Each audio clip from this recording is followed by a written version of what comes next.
मन कुछ और रहता है। सर, पत्र को लेकर कांग्रेस के 14 विधायकों ने इसे अनुशासनहीनता बताया, कैसे देखते हैं?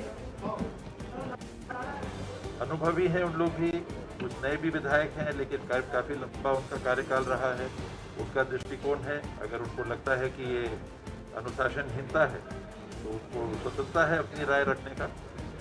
मैंने अपनी मंशा उस पत्र के माध्यम से व्यक्त की थी।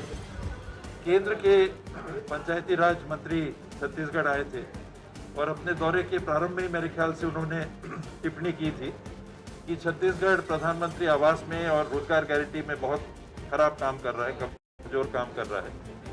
उस बात को भी अपने ऊपर लेते हुए, हम लोग सरकार के हिस्से हैं, लेकिन मैं अगर मंत्री हूँ उस विभाग का तो पहला दायित्व तो मेरा है, और इतने महत्वपूर्ण कार्यक्रम में अगर काम अच्छा नहीं हो रहा है तो मैं शायद पीछे रहूं, मैं उस विभाग में ना रहूं तो बेहतर काम हो। ये सब भी बातें थी।